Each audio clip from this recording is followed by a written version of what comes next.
So here's a question you probably weren't expecting, and that question is, did the Lubavitcher Rebbe, invent the word farshtandik? If you've ever opened a sikh of the Rebbe, whether the edited sikhs, Nukot the sikhs, or the unedited, or you've listened to the audio of a sikh, watched the video, a word you'll notice that Rebbe uses a great deal is the word farshtandik. Farshtandik means understood. This is yeah farshtandik, this is nish farshtandik. Often the Rebbe poses it as this is nish farshtandik, that's the question. We don't understand, what's pshat? Why do I ask whether the Rebbe invented this word? Well, I have a memory. A lingering memory from some point in my childhood. I can't tell you exactly which year, but for all I know, it could have been 25 years ago. I have a memory that I was with my parents at a home in Crown Heights. We didn't live in Crown Heights, so Yom Tovim or so, we would come in, and we would be hosted at different homes for meals. So in a certain home, we didn't visit that home that often, but we were there at least once, maybe a few more times. And I have a memory of the home, the names. I'm not going to say the names because I didn't ask them if they want their names being thrown around. And I have a memory that their son-in-law, whose name is such and such, was sitting there and saying that some people say that the Rebbe invented the word farshtandik, that no one else knows this word, uses this word, only the Rebbe uses this word. The Rebbe invented the word farshtandik. That seemed interesting to me at whatever age that was, whether I was 10 or 12 or 13 or 14, I don't know. And apparently that stuck with me now. Yiddish is a topic that I'm pretty interested in. Those who know me know that I have a great interest in Yiddish, and there are many aspects and sides to that, and we're not going to get into all of them right now. But one of them is the language of Yiddish as it's spoken in Chabad, as it was spoken in the earlier Deiris, as it was spoken in the later Deiris, different dialects even within the larger Chabad umbrella. Often it's discussed about how the Rebbe, by coming from Ukraine, was coming from a bit of a different background, language-wise as well, compared to Chassidim from Nevel, etc.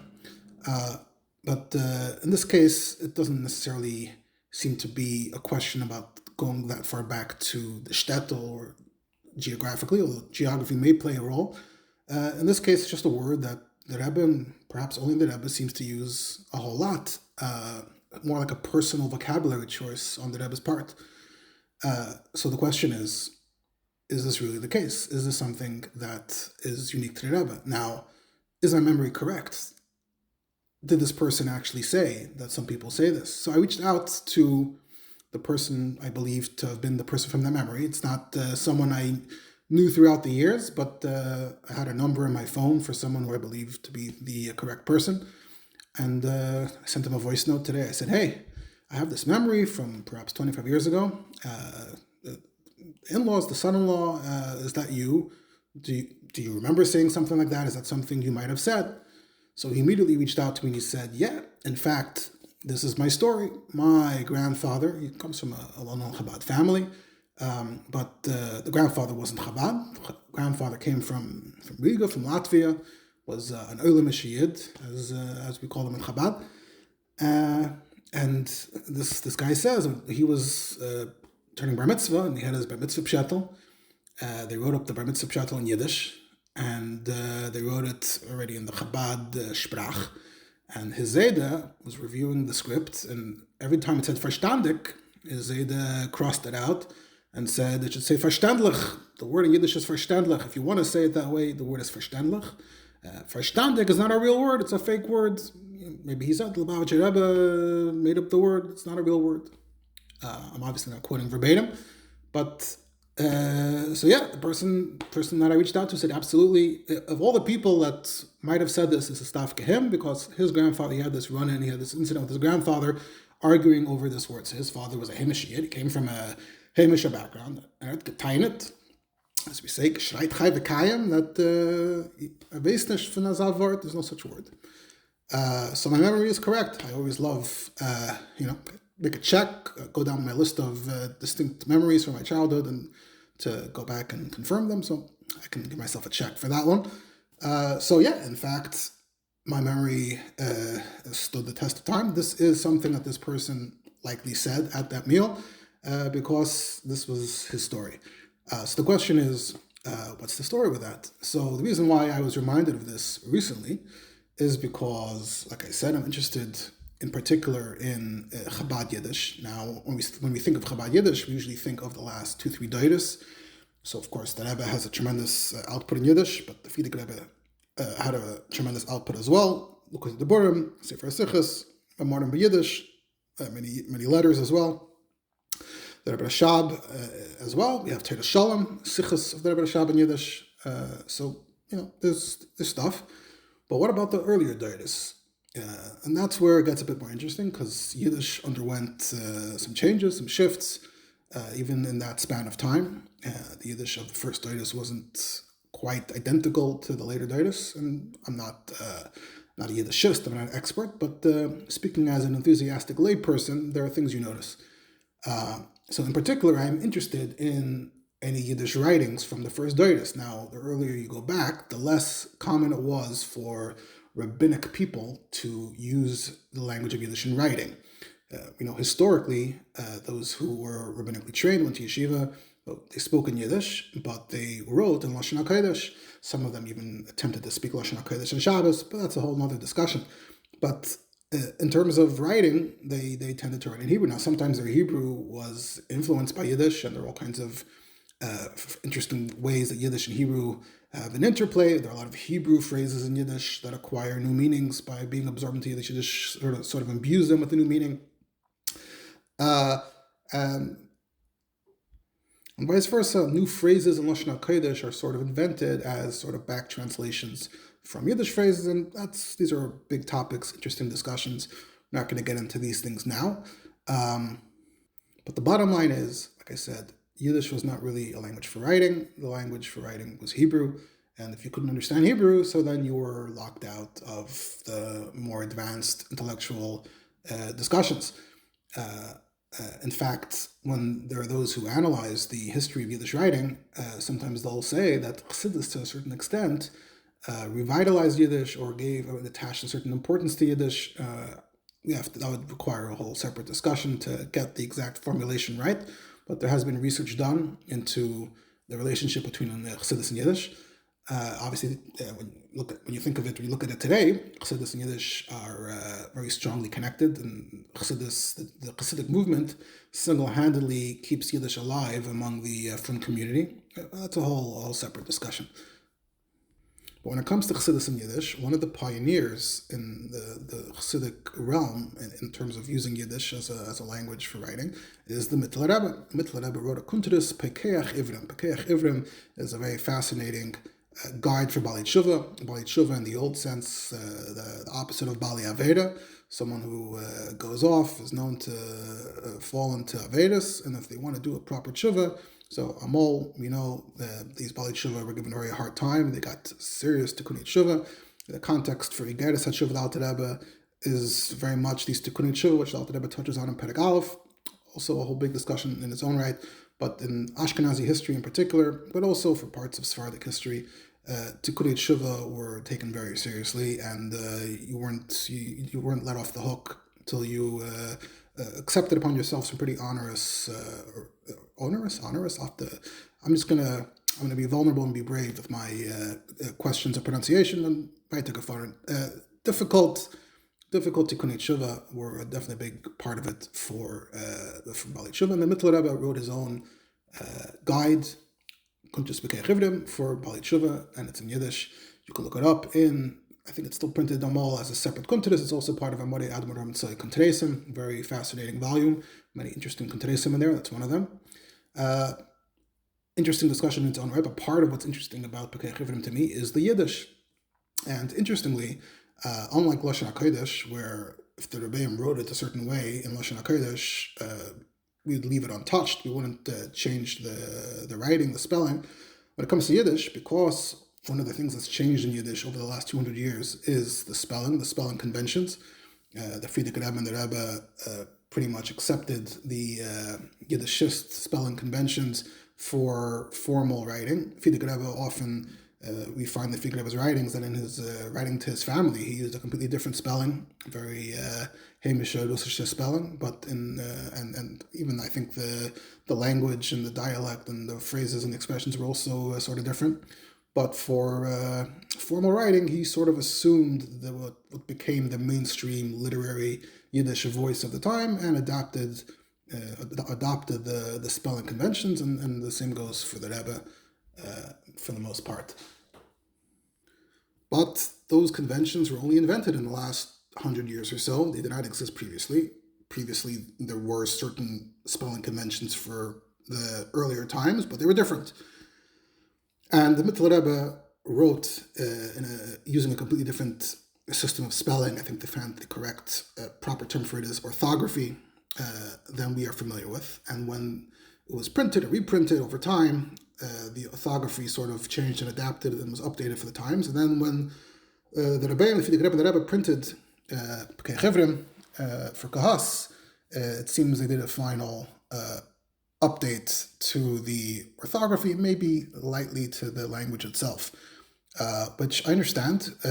Obviously, the Rebbe did it. The logic would be that the whole point of writing in Yiddish is that it's popular writing. It should be more accessible, because rabbis don't usually write in Yiddish.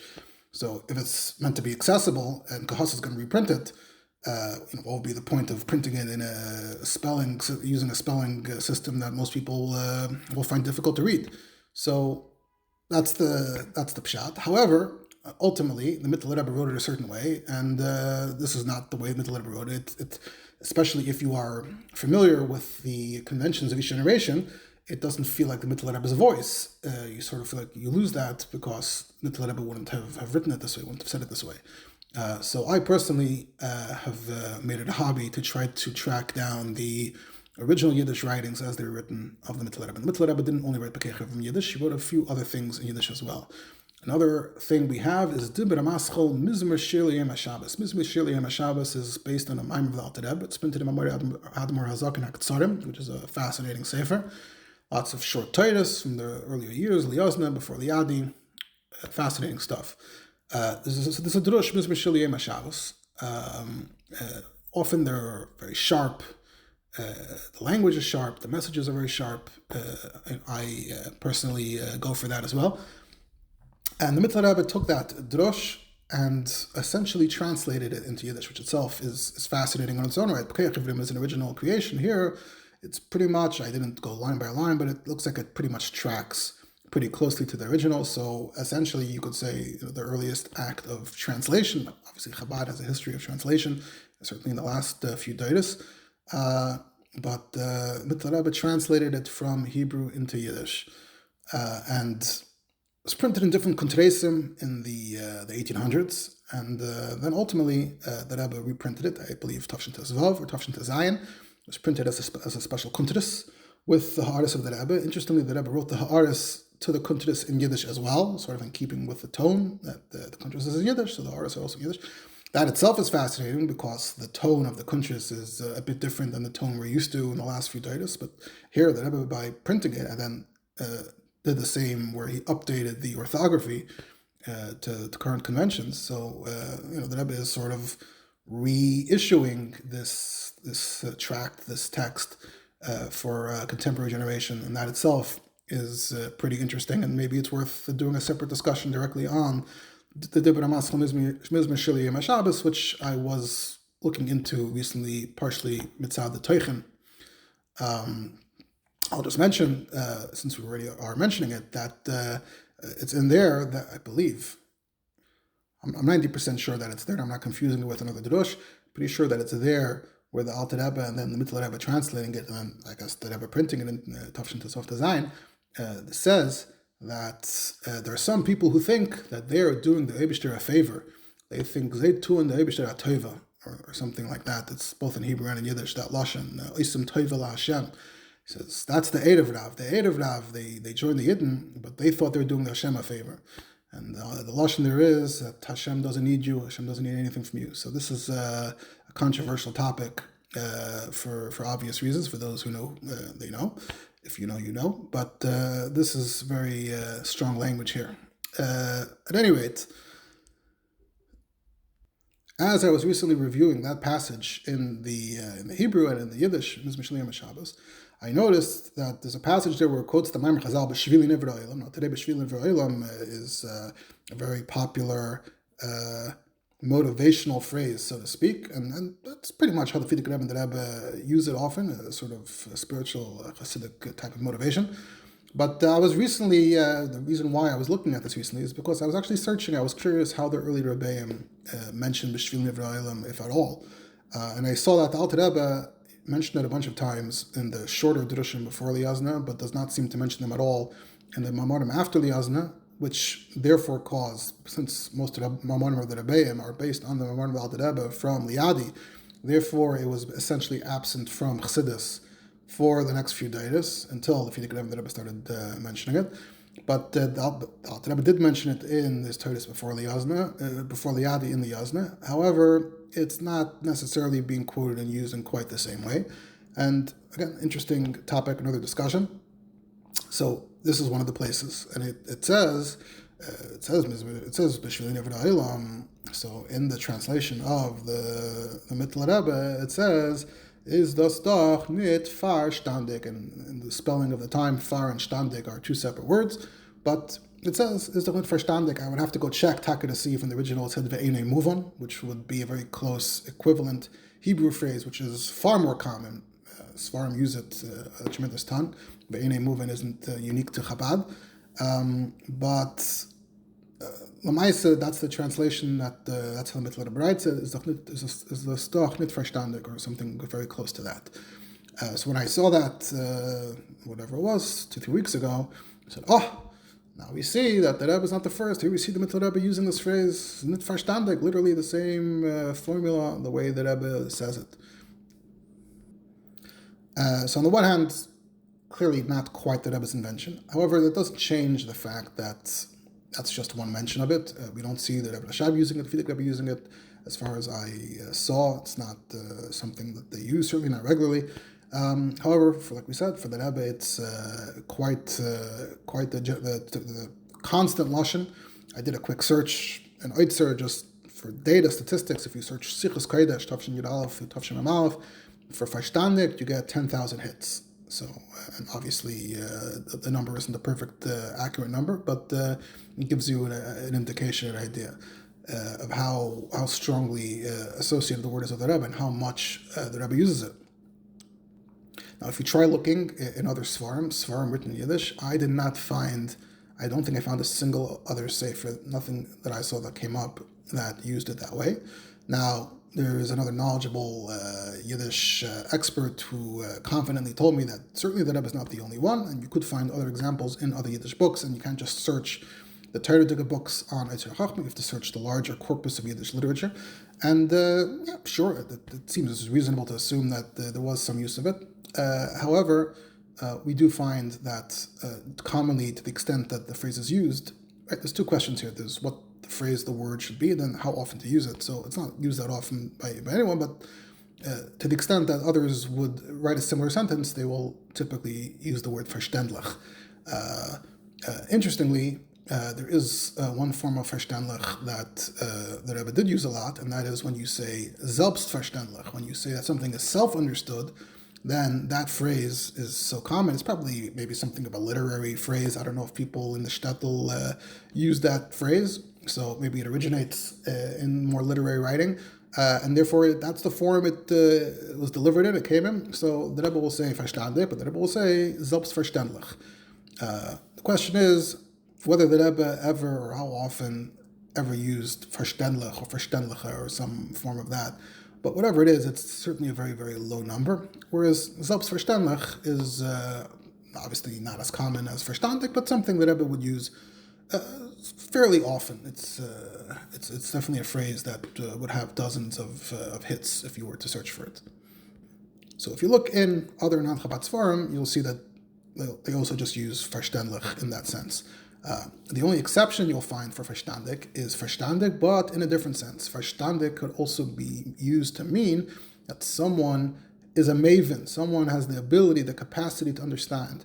And then you'll see that other Svarim will say, or at least used to say, is farshtandik, in the sense that he he's an understander. We don't have an equivalent term in English, but that's how it's used. And the Rebbe also, in a few places, the Rebbe used farshtandik or a farshtandiker in that sense. So the Rebbe somewhere says that a child is maybe nachnit a farshtandiker, or somewhere else the Rebbe says a person gets older, right, then kliger und farshtandiker. So the Rebbe also used it in that sense. That's much rarer. That's just, I don't know, 2, 3, 4, 5 places. But the Rebbe did use it in that sense, and you find that in other from other books as well. But the farshtandik is still, even though, like I said, did find an earlier instance of it from the Mittler Rebbe, so it's not, to say that it's the Rebbe's invention, it's a fake word, that's certainly going too far. And this person shared with me that he found some book that said Zelbs farshtandik. So it may have been something of a geographic thing. It still remains to be worked out for those who are super into this kind of thing. It could be researched geographically to see if Sfarim from a particular region are more likely to use it, etc. But it does seem so far that there's fairly poor documentation for use of it at all. Certainly not for widespread use, and then certainly not compared to how frequently the Rebbe uses it. Now the question is, how do other people say it? So either they say farshtandik, nicht farshtandik, but I think more to the point is that I don't think this entire type of phrasing is so common, even though in Hebrew ve'inei muvan is used a lot, which is interesting. And like I said, it's hard to, often the Hebrew and the Yiddish are linked, and you could be sort of translating from one language to the other, and that creates new phrases in other languages. But in this case, I think most from people, B'nai Torah, they want to say that something's difficult. They'll say it's schwer, or they'll say ich versteh nicht. Just because you can construct a phrase that way doesn't mean that people will do it. So it does seem that the Rebbe sort of really carved out this semantic use and made it so mainstream within Chabad, and the default mode of expressing that something is schwer. Perhaps al derech hadrosh, I don't know if this is fully with basis, but perhaps one can say that there's a distinction between saying that something is schwer, that something isn't farshtandik. Saying something is schwer often is in a more lumdische connotation. There are certain kinds of lumdische kashas that only a lamdan would ask. A pashat balbatische mensch wouldn't have this question. They would never arrive at the type of question that's posed as schwer. One toisvis is soiser, another toisvis is shver, but pashat mensch, they're not that sophisticated. I think the Rebbe, throughout many of his talks, often the types of questions he sought to ask were questions that he presented as being pashta kashas and havana. The Rebbe was choiser towards a certain mode of havana. This is perhaps worth unpacking. I'm often interested in the Rebbe's, if you could say in academic terms, the Rebbe's intellectual profile. What's the Rebbe's mahalach? And in order to really appreciate that, you sort of need to contrast it. You sort of need to have context. What were the kinds of questions that other people were asking? And I think it's possible, certainly, to make the argument, and could be discussed and debated, that the Rebbe was unique in the types of kashas that he asked that were more often Havanadik, grundliche questions in Havana. Like, what do you think this actually means? What do you think this is actually saying? Sort of nailing it down to, like, what do the words say? What do the words mean? Explain to me what this says. And perhaps that is why the Rebbe sort of consciously used this other language of as nicht farshtandik, as in, like, well, do you actually understand it? Do you actually know what it says? Don't just create a swirl of kashas and terutzim. Make sure you understand it. Is it farshtandik or is it nicht farshtandik? That's al derech b'derech efsher, al derech haremez, or whatever. I'm curious to hear what other people think, if they have any thoughts on that take. But at any rate, like I said, there's two questions here. There's, first of all, what's the form of the word? Is it farshtandik or is it farshtandik? And the question is, how often you're using it. Interestingly, if you look at Igris, if you compare to Igris, where the Rebbe is mostly not writing the Yiddish Igris, he has secretaries writing it for him. But also, perhaps in Yiddish, we know from the last 150 years, often people wrote Yiddish differently than they spoke it. They would speak it more Hamish, but in terms of writing, in terms of spelling, often they wanted to feel more formal. Whatever was considered formal felt like formal in that period of time. 100 years ago, people would often spell Yiddish in a very Germanic way. If there were two L's in the German, they'd write two L's in the Yiddish, two lameds in the Yiddish, stuff like that. Different trends, different phases that were in and out in the tchum of writing Yiddish. Of course, in the tchum of writing Yiddish, there's writing personal letters, correspondence, and then there's more formal stuff. Of course, the Fidik Rebbe and the Rebbe, like I said, did a lot of formal writing. So both are factors in contrasting the Rebbe's Igris to the Kutei Sichos. Of course, Kutei Sichos also had a measure of editing to make it a bit more formal, but certainly closer to the Rebbe's manner of speech. So if you look in Igris, you'll see that it's disproportionately the other way. Farshtandik is used much more than farshtandik. It's over 200 instances of farshtandik, and I don't remember now, maybe 30 instances of farshtandik, and it's like one per volume or one every second volume, and then they sort of pick up a bit in the later volumes because then you have Mechtavim Klaliim, and the Mechtavim Klaliim, although they were written in a very formal, maybe the most formal Yiddish that Rebbe used, but they also tracked with the way that Rebbe spoke a bit as well, so a few more farshtandiks over there. But it's interesting how much more you see farshtandik in the Rebbe's Igris than farshtandik, which also points at this point that there is something up, something's going on here with the Rebbe's use of farshtandik. It is a bit anomalous. It's not, you can't argue that this is just fully in consonance with how everyone else, even from that geographical region, spoke Yiddish or wrote Yiddish.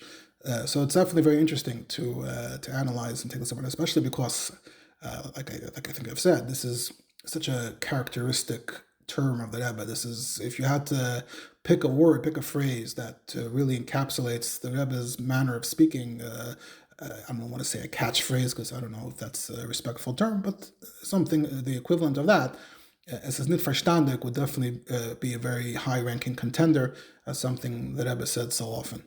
So it's interesting to because of its centrality, its sort of importance in the Rebbe's writing, the Rebbe's speech in particular. So that's why I think it's interesting to investigate and to tackle the circumstances, the history behind the usage here. And like I said, the question is, did the Rebbe make it up? Is it a fake word? I don't think that's quite right, but to a great extent, the Rebbe did put it on the map in a way that we don't really find anywhere else. Beforehand, obviously, at this point, the Rebbe's use of language has, of course, impacted the way Lubavitchers speak, and obviously, many Lubavitchers will also organically use that term as in the farshtandik, not necessarily consciously thinking about whether or not it's unique to the Rebbe, but someone whose Zayda was a bit more of an outsider got this awareness, this self-consciousness. This Zayda made him feel self-conscious of the fact that the Zayda said, well, what is this word? What is this? I don't know what this means. So that's that topic in a nutshell, or maybe a bit more than a nutshell. I don't remember right now if there were any other details or aspects that were discussed that I am momentarily forgetting, but I'm coming here unprepared, no notes, just off the top of the head. And that's what I recall from this discussion that we held recently. I hope you found it interesting. Love your feedback, love your thoughts, and let me know if this is the kind of thing you'd like to hear more of.